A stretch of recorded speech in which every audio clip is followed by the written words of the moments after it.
Breaking news చూస్తున్నారు. నేపాల్లో విషాదకర దృశ్యాలు బయటపడుతూ ఉన్నాయి. అంతకంతకు పెరుగుతూ ఉన్నాయి. అక్కడ మరణించిన వారి సంఖ్య అంటే అర్థం చేసుకోవచ్చు. మృతుల సంఖ్య అంతకంతకు పెరుగుతుంది. ఇప్పటివరకు దాదాపు 270 మంది చనిపోయినట్లు అధికారికంగా ప్రకటించింది నేపాల్. దాదాపు 1600 మందికి పైగా మిస్సింగ్ అయ్యారు. గల్లంతైన వారిలో 288 మంది భారతీయులున్నారు. అధికారికంగా ప్రకటించింది భారత విదేశాంగ శాఖ. వీరిలో 73 మంది త్రిశూల్ పవర్ ప్రాజెక్టులో పనిచేసే సిబ్బంది. తమిళనాడు నుంచి మానస సరోవర్ యాత్రకు వెళ్లారు. 86 మంది వాళ్ళు కూడా మిస్ అయ్యారు. పశ్చిమ బెంగాల్కు చెందిన 32 మంది గల్లంతయ్యారు. 33 మంది కేరళకు చెందిన వారు కనిపించడం లేదు. 61 మంది ఇతర రాష్ట్రాల వారికి సంబంధించి ఆచూకీ ఇంతవరకు లభ్యం కాలేదు. 21 మంది Tamil Nadu వాసులను రక్షించామంటూ ministry of external affairs చెప్పుకొచ్చింది. విజువల్స్ మీరు చూస్తూ ఉన్నారు. ఏ స్థాయిలో ఉగ్ర రూపంతో ఆ నది ప్రవహిస్తూ ఉందనేది ఆ విజువల్స్ చూస్తే మీకు అర్థమవుతోంది. ప్రస్తుతం నది ఉగ్రరూపం ఇంకా కంటిన్యూ అవుతోంది. ప్రస్తుతం కాస్త శాంతించినట్టు కనిపిస్తూ ఉంది. కానీ నిన్న నిమిషాల వ్యవధిలోనే ఏకంగా అరగంట వ్యవధిలోనే కొన్ని చోట్ల 30 అడుగుల ఎత్తులో నీరు ప్రవహించింది. నమ్మగలమా? కొన్ని చోట్ల అయితే ఏకంగా 5 అంతస్తుల ఎత్తు వరకు కూడా ఆ నీటి ప్రవాహం ఉండింది. అసలు ఊహించగలమా? మీరు చూడొచ్చు అక్కడి ప్రజలు ఏ స్థాయిలో పరుగులు పెడుతున్నారనేది. విలయం వికృత రూపం దాల్చి ఊరి మీద పడుతూ ఉంటే కళ్ళ ముందు ఆ దృశ్యాలు కనిపిస్తూ ఉంటే కకావికలమైపోతున్న నేపాల్ని మీరు చూస్తూ ఉన్నారు. దాదాపుగా మీరు చూడండి, ఏదో సినిమాలో గ్రాఫిక్స్ రూపంలో చూపిస్తూ ఉంటారు కదా ఒక విలయాన్ని, అటువంటిది ఒక బస్ స్టేషన్. టూరిస్టులు అక్కడ ఉంటూ ఉన్నారు. వాళ్ళు ప్రాణాలని అరచేతిలో పెట్టుకొని పరుగులు పెడుతూ ఉన్నారు. కానీ నిమిషాల వ్యవధిలోని వచ్చిన ఆ విలయం చాలామందిని జల సమాధి చేసేసింది. అక్కడ దాదాపు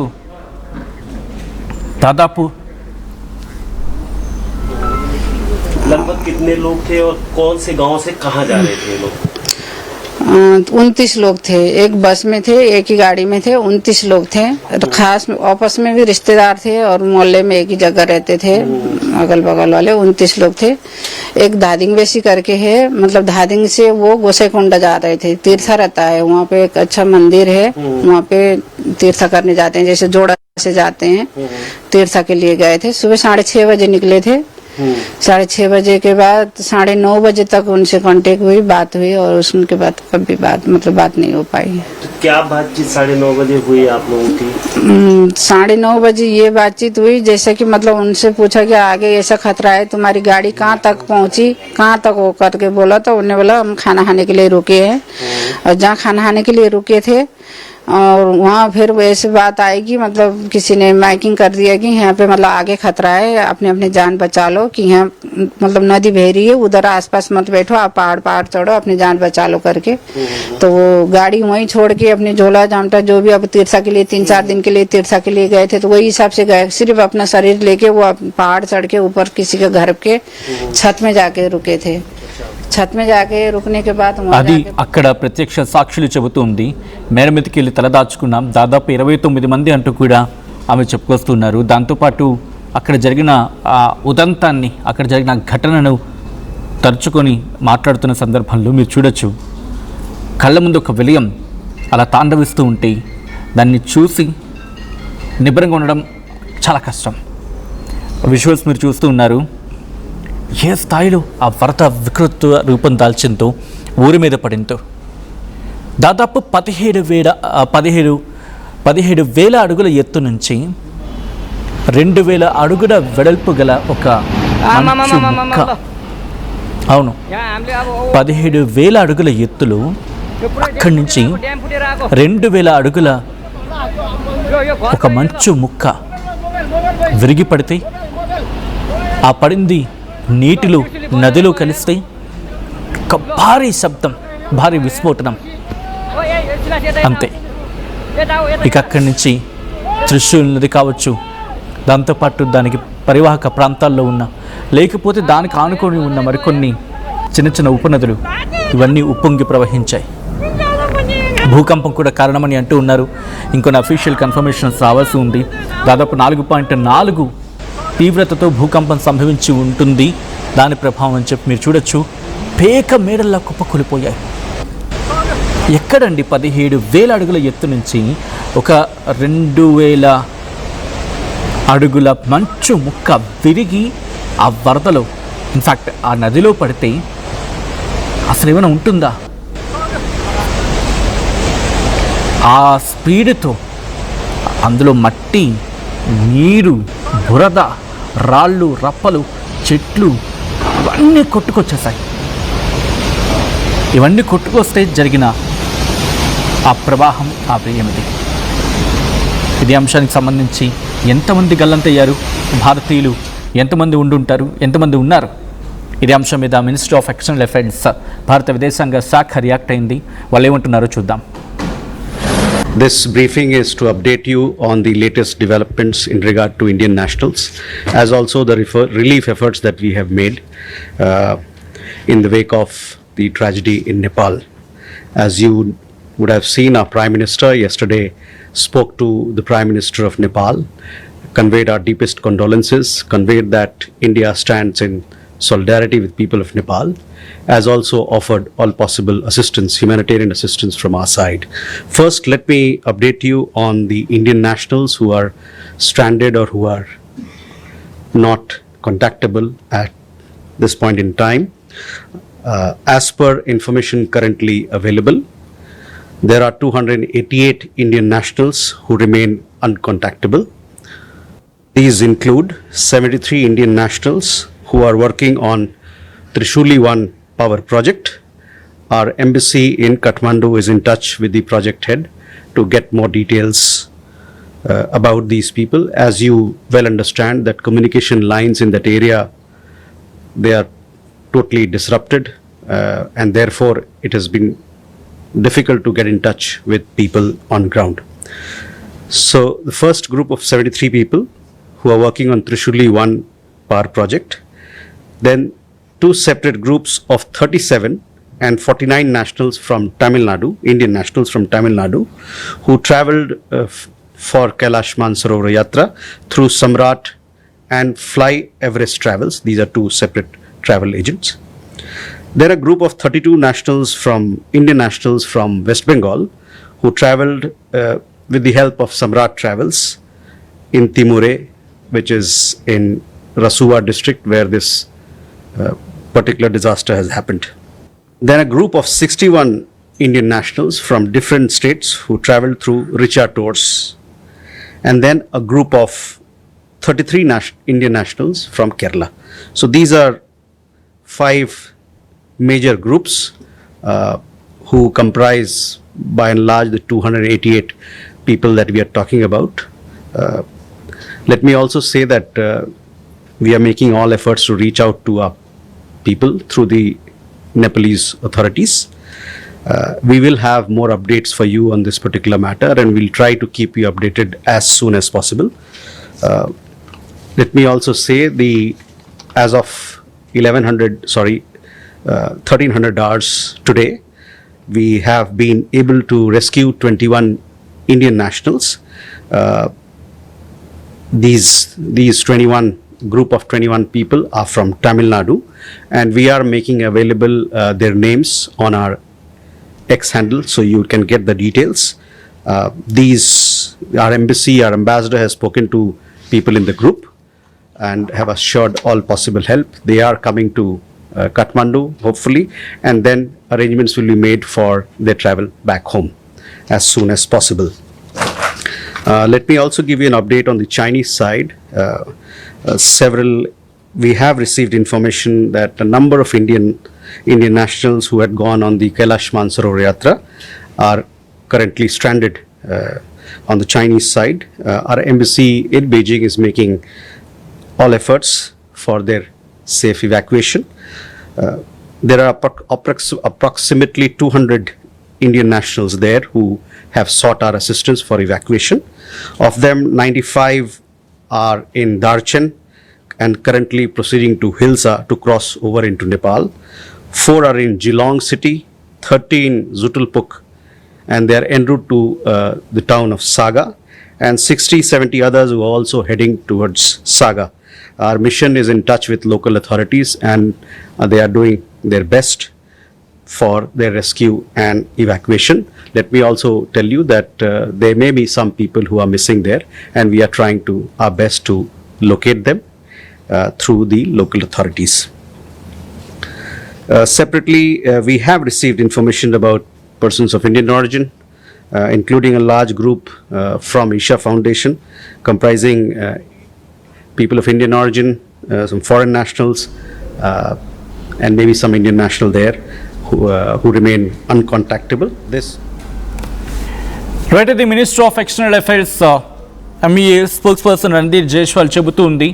ప్రస్తుతం అక్కడ ఎంతమంది మిస్ అవ్వడం జరిగింది భారతీయులు, దాంతోపాటు మానస సరోవర్ యాత్రకు వెళ్ళిన మన భారతీయులు ప్రస్తుతం చైనాలోనే ఉన్నారు. ప్రస్తుతం చైనాలో స్టాండ్ అవ్వడం జరిగింది, వాళ్ళు అక్కడే ఉన్నారని చెప్పుకొస్తున్నారు. రెస్క్యూ ఆపరేషన్స్ కంటిన్యూ అవుతున్నాయి. నేపాల్ ప్రభుత్వంతో ఎప్పటికప్పుడు చర్చలు జరుపుతూ ఉన్నాం. నేపాల్ ప్రభుత్వంతో ఎప్పటికప్పుడు డిస్కషన్స్ చేస్తూ ఉన్నాం. సహాయ సహకారాలు అందించేందుకు ప్రభుత్వం కూడా సిద్ధంగా ఉంది. ఇప్పటికీ ఆ ఏర్పాటును ముమ్మరం చేయడం జరిగింది. దాంతోపాటు గల్లంతైన వాళ్ళ కోసం మనం ప్రయత్నాలు చేస్తూ ఉన్నాం. త్రిశూలి పవర్ ప్రాజెక్టులో మన భారతీయులు పనిచేస్తూ ఉన్నారు. దాంట్లో ఎవరెవరు గల్లంతయ్యారో ప్రాజెక్ట్ మేనేజర్తో వాళ్ళకి సంబంధించిన డీటెయిల్స్ని ట్రాక్ చేస్తూ ఉన్నాం. అక్కడ మన మన ఇండియన్ ఎంబసీ దీన్ని ట్రాక్ చేస్తూ ఉంది, వాళ్ళతో మాట్లాడుతూ ఉన్నారని చెప్పుకొస్తున్న సందర్భం మీరు చూడొచ్చు. ఇదిగోండి ఈ ప్రాంతంలోనే దాదాపు ఆ విలయం సంభవించింది. గుర్తుపెట్టుకోండి, ఇక్కడ ఎత్తు నుంచి ఏ స్థాయిలో వరద వస్తుందో చూడండి, ఆ నీటి ప్రవాహం. ఇక్కడ మనం మాట్లాడుకుంటాం దాదాపు 17,000 అడుగుల ఎత్తులో అక్కడ ఒక 2,000 అడుగుల మంచు ఫలకం, ఒక మంచు ముక్క, గట్టి మంచు ముక్క దాంట్లో పడిపోయింది. దీంతో ఒక్కసారిగా ఉద్రిక్తత పడిపోయింది. అంటే ఉద్రిక్తత పెరిగిపోవడం in the sense water flow అంత ఉధృతం అయిపోయింది. టిబెట్ ఎగువన ఈ హిమానీ నదం బద్దలైందని చెప్పుకోవాలి. నేపాల్లో భోటే కోసి త్రిశూల్ నదులు ఉగ్రరూపం దాల్చాయి. దీంతో గ్రామాలు జల సమాధి అయిపోయాయి. బురదతో బండరాళ్ళు కొట్టుకొచ్చి 403 మంది విదేశీ పర్యాటకులు గల్లంతయ్యారని చెప్పి వాళ్ళు చెప్తూ ఉన్నారు. భారతీయుల నుంచి కొద్దిసేపటి క్రితం minister of external affairs Randhir Jaiswal కూడా చెప్పుకొచ్చారు. ఏకంగా అక్కడ పరిస్థితి ఎలా ఉందంటే ఒక 30 నిమిషాల వ్యవధిలోనే అరగంటలోనే 30 అడుగుల ఎత్తుకి వరద నీరు చేరుకుందంటే అర్థం చేసుకోండి. లిండఖోలా నదిలో 2,000 అడుగుల వెడల్పు ఉన్న మంచు ఫలకం వచ్చిపడింది. అక్కడి నుంచి భోటెకోసి నదిలోకి కలిసింది భారీ మంచు. ఆ భారీ మంచు, దాంతోపాటు కరిగిపోయిన నీరు, బురద, ఇవన్నీ కూడా వాటితోనే ఇంతటి విపత్తు జరిగింది. అటు చైనాలోని టిబెట్, ఇటు నేపాల్ సరిహద్దుల గ్రామాలు, పట్టణాలు తుడిచిపెట్టేస్తుంది. ఇప్పటికే 1000 మంది దాంట్లో చిక్కుకున్నారని చెప్పి అంచనాలు అయితే ఉన్నాయి. నేపాల్లో అసలు ఏం జరిగిందనేది ఒకసారి మాట్లాడుకుంటే, నేపాల్లో టిబెట్ సరిహద్దు ఉంటుంది. అక్కడ ఆ ప్రాంతంలోని రెస్వాన్ ఉంటుంది. ఇది ఖాట్మండుకి 150 కిలోమీటర్ల దూరంలో ఉంటుంది. అక్కడ డార్జిలింగ్ జిల్లా అని చెప్పి ఆ జిల్లాల పరిసరాల దగ్గర బుధవారం ఒక్కసారిగా మెరుపు వరదలు వచ్చాయి.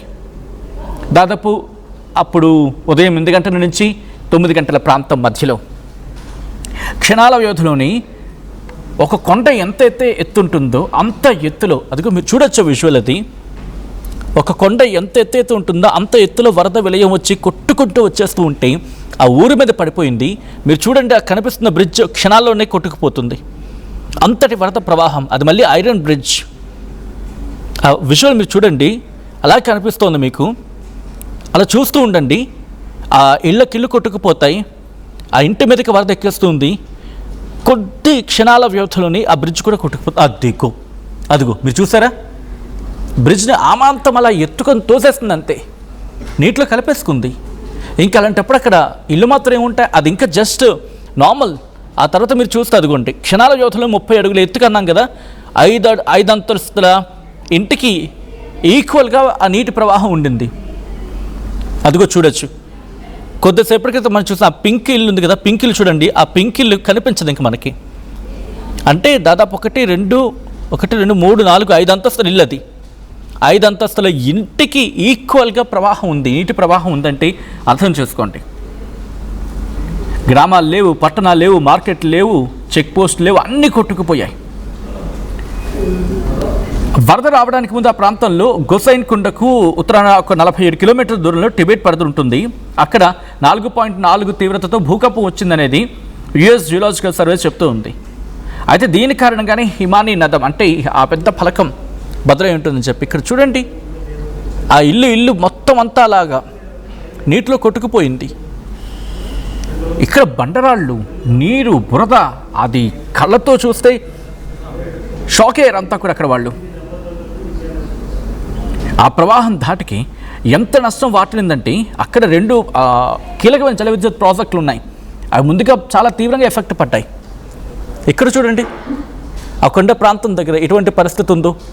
ఇప్పటికి ఇంకా వరద కంటిన్యూ అవుతుంది. కొంచెం ఇప్పుడు తగ్గుముఖం పట్టినప్పటికీ ఇంకా కంటిన్యూ అవుతూ ఉంది. రెస్క్యూ ఆపరేషన్స్ జరుగుతూ ఉన్నాయి. అయితే అక్కడ 12 జల విద్యుత్ ప్రాజెక్టులకు భారీ నష్టం వాటింది. దీంతో అక్కడ పవర్ సప్లై నిలిచిపోయింది. దేశంలో ఒక 12% పవర్ సప్లై నిలిచిపోయింది. అండ్ దీంతో పాటు దాదాపు ఒక 30 హెలికాప్టర్లు రంగంలోకి దించింది అక్కడ వాళ్ళకి ఆ సహాయక చర్యల కోసం. ఇక్కడి నుంచి మన విషయానికి వస్తే ఇటు యూపీ, బీహార్లో కూడా అలర్ట్ అయ్యారు. నేపాల్లోని త్రిశూల్ నది నుంచి భారీగా వరద నీరు దిగువకు వస్తూ ఉండడంతో బీహార్, ఉత్తరప్రదేశ్లో కూడా ఆ బోర్డర్ జిల్లాలు ఉంటాయి కదా, అక్కడ కూడా అధికారులు అలర్ట్ అయ్యారు. బీహార్లోని వాల్మీకి నగర్ దగ్గర గుండక్ బ్యారేజ్ అని ఉంటుంది. ఆ గుండక్ బ్యారేజ్ని ఎందుకైనా మంచిదని చెప్పి 36 గేట్లను ఎత్తేశారు. హైలైట్ ప్రకటించారు కూడా. యూపీలోని మహారాజ్గంజ్, దాంతోపాటు కుషీనగర్ జిల్లాల అధికారులు కూడా అలర్ట్గా ఉన్నారు. ఏ క్షణానైనా వరద ప్రవాహం వస్తే ఆ నీటిని తట్టుకునేందుకు. అసలు ఏం జరిగిందంటే నేపాల్ ఉదయం ఎంత దారుణమైన ప్రభావాన్ని చూస్తుందంటే భోటేకోసి నది విశ్వరూపం, ఆ ఉపగ్రహ చిత్రాలు చూస్తే షాక్కి గురవుతాం. ఎందుకంటే స్థానికులు తీసిన వీడియోలు ఇవన్నీ కూడా మీరు చూస్తున్నవి, ఇవన్నీ కూడా బయటకు వచ్చాయి. చాలా సాధారణంగా కనిపిస్తుంది. మీరు చూసారన్నది ఆ పక్కన మీకు ఒక వ్యాన్ కూడా వెళ్తూ ఉంటుంది. అక్కడ ప్రాజెక్ట్ పనులు జరుగుతున్నాయి కాబట్టి అది కూడా మీరు చూడండి, ఒక చిన్న వ్యాన్ లాంటిది వెళ్తూ ఉంటే అదిగో నార్మల్గా వచ్చింది. అక్కడ రోడ్డుకి దానికి సంబంధం లేదన్నట్టుగా ప్రవాహం వెళ్ళింది. కానీ కొద్దిసేపటి తర్వాత పైనుంచి నల్లటి నీరు వస్తుంది చూడండి మీరు. అంతవరకు నార్మల్గా ఉంది. ఏకంగా కొండకి సమాంతరంగా నీటి ప్రవాహం. అదిగో చూసారా, నల్లటిగా నీరు. అంటే అటుగా ప్రాజెక్ట్ పనులు అవుతున్నాయి కదా, రోడ్డు కూడా దాదాపు నల్లగా కనిపిస్తుంది. అక్కడికి సమాంతరంగా కొట్టుకొచ్చింది. అంటే కొండ ఎగువన అంత స్థాయిలో ఉంటే కొండ దిగువన పరిస్థితి ఏంటి? కొండ దిగువన ఎంత భయంకరంగా ఉంటుంది పరిస్థితి. భారతీయులకు సంబంధించిన ఆచూకీ కోసం ఇప్పటికీ మన ఎంఈ ప్రయత్నాలు చేస్తూ ఉంది. ఆ విజువల్స్ మీరు చూస్తూ ఉన్నారు. రెస్క్యూ ఆపరేషన్స్ కంటిన్యూ అవుతున్నాయి. ఈ కథను మిమ్మల్ని కాస్త కలవరపరచచ్చు. దీనికి సంబంధించి తగిన జాగ్రత్తలు తీసుకోవాలని ఆర్టీవీ సూచించడం జరుగుతోంది. This is disturbing content viewer discretion is highly advised.